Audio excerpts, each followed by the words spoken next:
Hello dear, this is your channel Passion for Physics and we are discussing a chapter called Nuclei. So we have this is the third video under Nuclei chapter. So in the first two videos we have covered introduction to nucleus, properties, classification of nucleus, and then Einstein's mass energy equivalence, nuclear binding energy and mass defect. So today let us discuss binding energy curve, nuclear stability and introduction to radioactivity. So we are studying a small chapter in nuclear physics. So if you are interested to know a nuclear physicist from our India, then here we go. So we have Dr. Homi J. Baba sir is the founder of Baba Atomic Research Center, and he is a father of Indian Nuclear Program, and he was also nominated for the Nobel Prize in Physics. So another great scientist, Dr. Raja Ramanna sir, he is a renowned nuclear physicist who carried out nuclear weapons testing experiment. So with this, so let us start the session. Uh, Now this is just the recap of the previous discussion. The two concepts we are just refreshing. So first one is binding energy, and second one is binding energy per nucleon. So nuclear, we know that nuclear binding energy is the minimum energy which we need to supply to a nucleus in order to break the nucleus into its constituent particles. So this nuclear binding energy is also defined as the minimum energy required to bind all the nucleons to form a nucleus. So, but this nuclear binding energy is not convenient when we want to compare the data with other elements. So for that we have another term called binding energy per nucleon. So this binding energy per nucleon is used to compare the relative stability of different nuclei. Um, so binding energy per nucleon is defined as ratio of binding energy of nucleus divided by its mass number. So uh, we have an expression binding energy per nucleon is equal to binding energy divided by mass number A. So now let us discuss binding energy binding energy per nucleon versus mass number graph.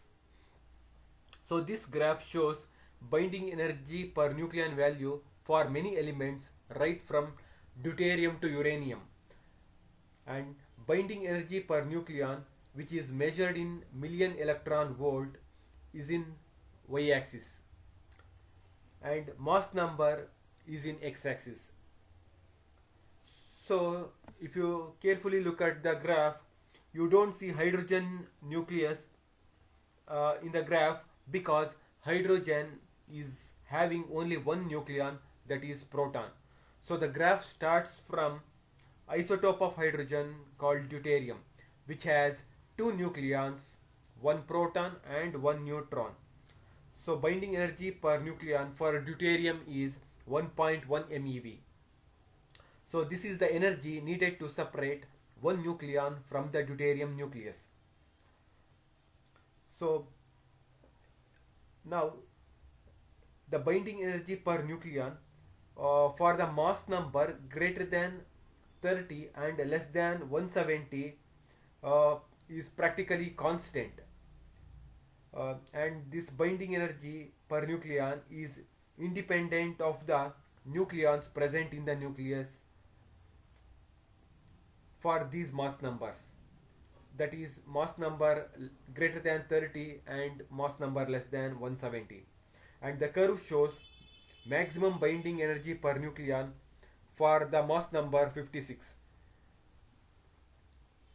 So the binding energy for iron nuclei, which is having the atomic number 50, which is having the mass number 56, which has binding energy per nucleon 8.75 MeV. This means to separate one nucleon, binding energy required is 8.75 MeV. So to separate all the nucleons from iron atom or iron nuclei, the binding energy required is 56 multiplied by 8.75 MeV, which is equal to 490 million electron volt. Now the binding energy per nucleon is lower for both light nuclei and heavy nuclei. So the mass number less than 30, these are light nuclei, and mass number greater than 170 are heavy nuclei. So both light nuclei and heavy nuclei, they have lower binding energy per nucleon. For mass number less than 20, we see many recurring peaks, and for these nuclei whose mass numbers are multiples of 4, and they contain equal and even number of protons and neutrons.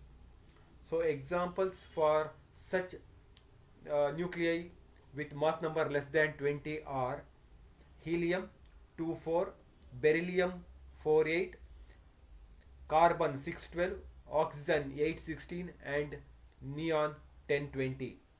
So helium nucleus mass number is 4, and it contains 2 protons and 2 neutrons. And beryllium nucleus has 8 nucleons and contains 4 protons and 4 neutrons. So helium, beryllium, carbon, etc., they have mass numbers with multiples of 4 and contain equal and even number of protons and neutrons. So now let us draw some conclusions from these discussions. The constancy of the binding energy per nucleon in the range of 30, mass number greater than 30 and less than 170 is the consequence of the fact that nuclear force is short ranged. This force is attractive and sufficiently strong to produce binding energy of a few million electron volt per nucleon. A very heavy nucleus having lower binding energy per nucleons get transformed or disintegrate into lighter nuclei with higher binding energy. This implies that energy would be released in such process. So this is example for nuclear fission. Now consider two very light nuclei joining to form a heavy nucleus. So here we are considering light nuclei with mass number less than 10. The binding energy per nucleon of the fused heavy nucleus is more than that of the binding energy per nucleon of the lighter nuclei. This means that final system is more tightly bound than initial system. Again, energy would be released in such process of fusion. So with this, now let us move on to discuss more about nuclear force. So nuclear force is an attractive force exists between nucleons. They bind protons and neutrons in atomic nucleus. So nuclear force is one of the 4 fundamental forces in the nature. So 4 fundamental forces are: first one is gravitational, second one is electromagnetic force, third one is a strong nuclear force, and the fourth one is weak nuclear force. The nuclear force is much stronger than gravitational or electromagnetic force only if the distance between the interacting nucleons is of the order of 1 femtometer, and these forces are attractive in nature and are responsible for holding the nucleons tightly in the nucleus. So in a nucleus, so we know that in a nucleus protons and neutrons are present. So in a nucleus, two protons are subjected to two types of forces. The first one is nuclear force, which is attractive in nature, and the second force is electrostatic force, which is repulsive in nature. When the two protons are very close together, the nuclear force is dominant, and when they are far apart, electrostatic force of repulsion is dominant. Now, now please look at the figure shown in the right bottom. So the protons are filled red circles and empty circles are neutrons. Now proton A and proton B, they are very far apart and hence the electrostatic force of repulsion is dominant between protons A and B. Now look at proton B and C, they are very nearby and their separation is of the order of 1 femtometer, and hence nuclear force is dominant between protons B and C. Okay, so now let us discuss characteristic properties of nuclear force. The first important characteristic property of a nuclear force is it is always attractive in nature. So the force between proton and proton, proton and neutron, neutron and neutron are equal, and hence nuclear force is independent of charge. So the second important characteristic property of a nuclear force is it is independent of electric charge. So the third important characteristic property of a nuclear force is it is strongest force and it is short range force. The range of nuclear force is very short. The distance less than 0.7 for me, then the repulsive force is dominant, and if the distance between the nucleons is more than 2.5 for me, then the nuclear force is practically non-existent. So now we have Coulomb force and gravitational force, and we have two governing equations, one for Coulomb force and another for gravitational force. So force between two point charges is given by Fc is equal to k into q1 q2 by d square, where k is a constant and q1 q2 are point charges and d is the distance between them. And similarly, we for gravitational force we have force is equal to g into m1 m2 by d square, where g is a gravitational constant, m1 m2 are masses of the two bodies, and d is the distance between the two bodies. So both gravitational force and Coulomb force is inversely proportional to the square of the distance. But for nuclear force, there is no simple mathematical formula which we can define. So the next important characteristic property of a nuclear force is exchange force. So we call nuclear force is an exchange force. So to give one analogy, you can see in the figure two persons are playing throw ball. So the ball is getting exchanged between two persons. So similarly, nuclear the nuclear particle called meson is exchanged between nucleons. In nuclear physics, there is a meson theory of nuclear forces, and according to this, nuclear force is caused by exchange of particles which is lighter than nucleons called mesons. So the next characteristic property of a nuclear force is the nuclear force is non-central force. So gravitational and electrostatic force are called central force because the force points radially outward or inward, and the force depends on the distance, that is the line joining between the centers of the two particles.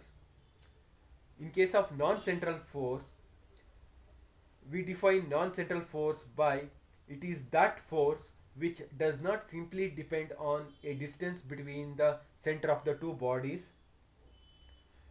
whereas here non-central force depends on spin and orientation of the two bodies. So the next characteristic property of a nuclear force is it is spin dependent.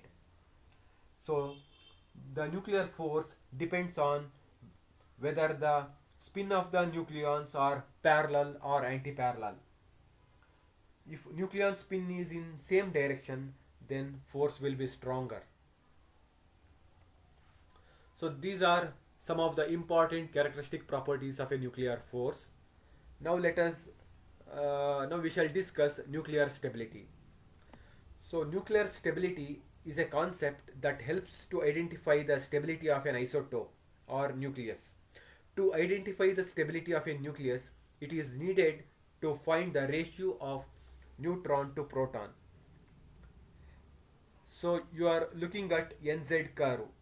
So NZ curve is a graph of number of neutron versus number of protons, where N stands for number of neutron and Z stands for number of proton. The line N is equal to Z is a straight line of slope 1. The stability zone is a curve starting from origin with increasing slope. You can easily see from the figure. So now the lighter nuclei except hydrogen have equal or nearly equal number of protons and neutrons. In case of heavier nuclei, the number of protons and neutrons both increase in their nuclei, but number of neutrons increases more rapidly when compared to number of protons. So this is about lighter nuclei and heavier nuclei in this graph. Now if you want to know which is the stability criteria, then here it is.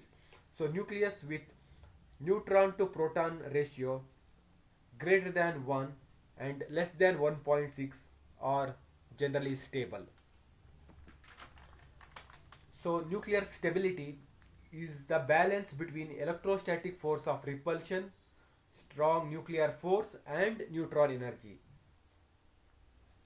The relative number of protons and neutrons in a nucleus decides the stability of nucleus. So in a nucleus, protons experience electrostatic force of repulsion and attraction due to strong nuclear force. Strong nuclear force, as I told earlier, is dominant only at short distance of the order of 0.7 femtometer to 1.6 femtometer. As the nuclear size is increased due to increase in number of nucleons, and as a result of this, Coulombic repulsion between proton and proton also increases and nucleus becomes unstable. So in the below figure,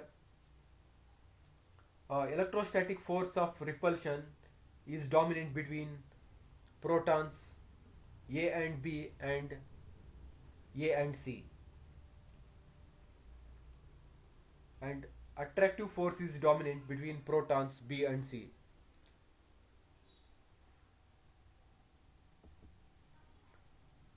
Now let us understand what is the role of neutrons in a nucleus. Neutrons add strong force to a nucleus without electrostatic repulsion because they attract each other as well as they attract with protons. So neutrons help to offset the electrostatic repulsion between protons. Now question now a question arises, why not just have many surplus neutrons in nucleus? So to answer this question, please note that each neutron must be different energy state to all other neutrons in the nucleus. Sorry.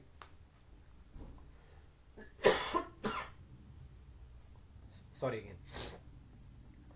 So too many neutrons in nucleus will be unstable due to high energy states of neutrons. So in a stable nucleus, proton number and neutron number should balance the electrostatic force of repulsion, nuclear force and internal energy of nucleus. So stable nucleus does not decay or disintegrate spontaneously by emitting any kind of radiation or nuclear particle. So after studying the stability of a nucleus, now we shall discuss a brief introduction to radioactivity. So again, we know that some elements are unstable. So we can answer this by using binding energy per nucleon curve. A heavy nucleus having lower binding energy becomes unstable, and these unstable nuclei transform to stable nuclei by increasing their binding energy per nucleon. And we also know that some of the lighter nuclei, they are also unstable and they have low binding energy per nucleon, and these lighter nuclei also transforms to a stable nuclei by increasing their binding energy per nucleon values. When the element is unstable, then it will start emitting nuclear radiation, which are known as which are alpha, beta and gamma rays. So the reason for this instability is if electrostatic repulsion, nuclear forces are unbalanced. It means that the nucleus has excess of internal energy.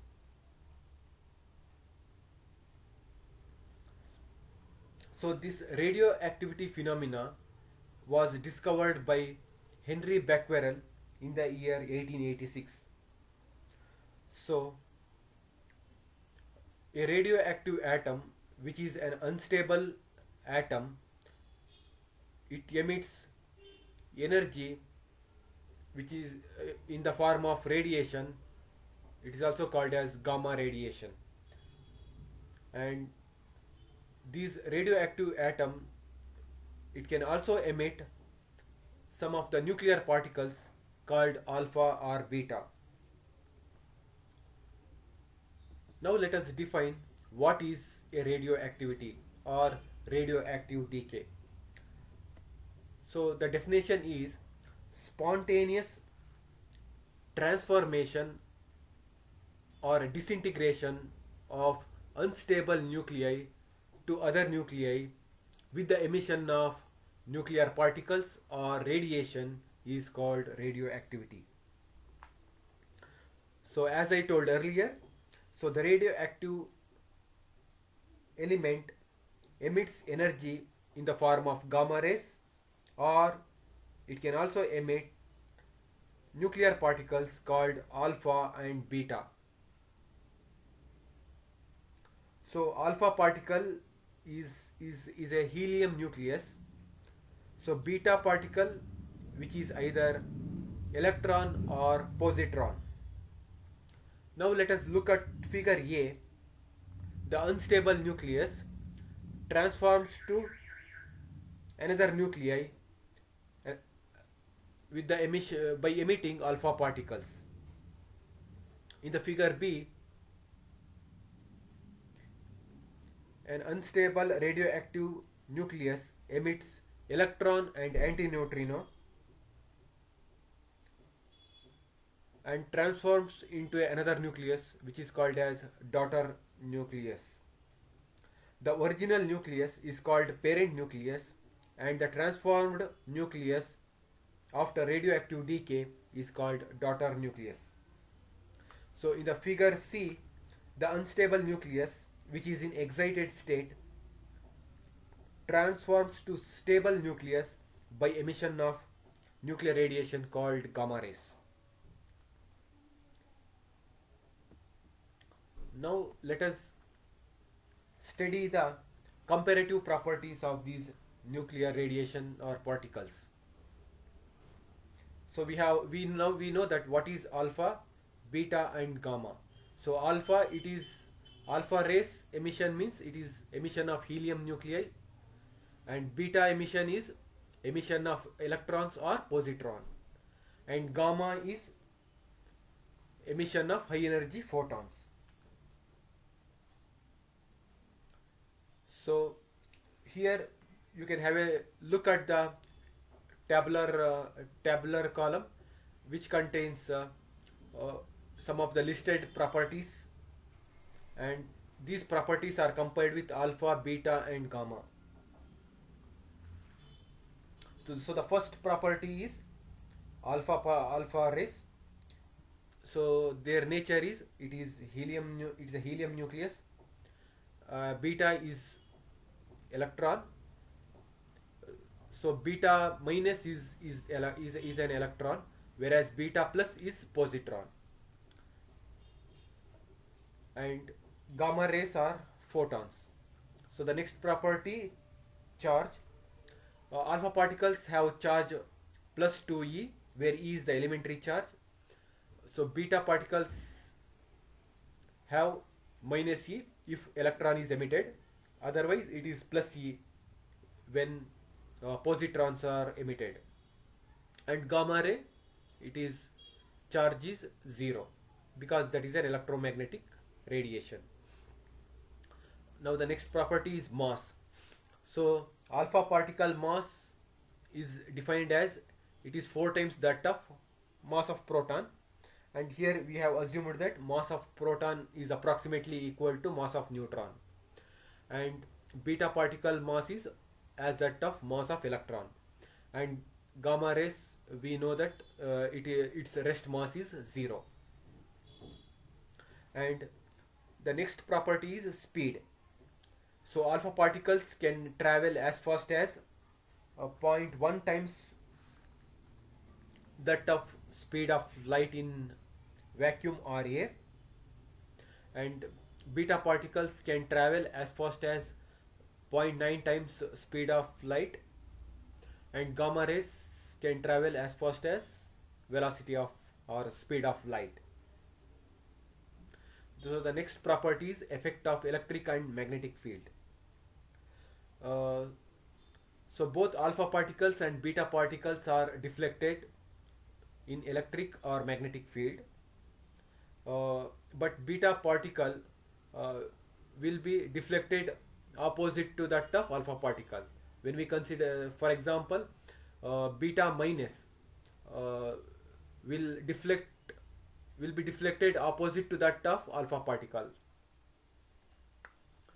and gamma rays, they don't deflect uh, when we apply electric or magnetic field to those rays. So the next property is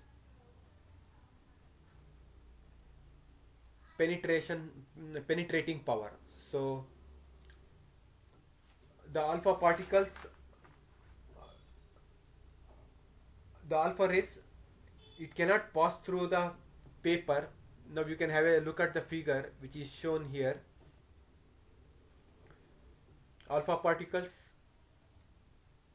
cannot pass through the pass through a paper, but it but beta particles can pass through paper, but it cannot pass through aluminum sheet, whereas gamma rays can easily pass through paper and aluminum sheet, but lead or a thick concrete block is required to block the gamma rays. So the penetration power is minimum for alpha particle and it is maximum for gamma rays. So the penetration power of beta particle is equal to 100 times that of alpha particle, and penetration power of gamma is equal to 100 times that of beta particle. Now ionizing power, the next property we are discussing is ionizing power. So alpha particles are having highest ionization power when compared with these nuclear radiations.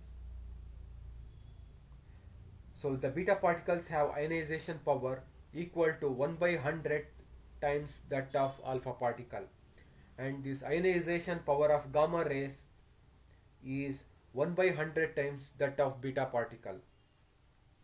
So if you want to know what is ionization power or ionization energy, then here is an explanation. So ionization energy is defined as it is the energy required to remove the electrons from an atom or ion. Now let us discuss what are the effects produced by these nuclear radiations on zinc sulfide screen or photographic plate. So this zinc sulfide screen, they are called scintillators, which exhibits scintillation. It means it is a property of luminescence. Scintillation means it is a flash of light produced in a transparent material by passing a particle, maybe electron or alpha particles or high energy photon. So the alpha particles, they have a strong effect on zinc sulfide screen or photographic plate when they are passing through in this medium, whereas gamma rays have the least effect. So that's all regarding comparative properties of nuclear radiation. So with this I would like to thank you everyone for watching this video. All the best to you. Please like, share, subscribe my channel, passion for physics. Once again, thank you very much for your continuous support. Bye bye.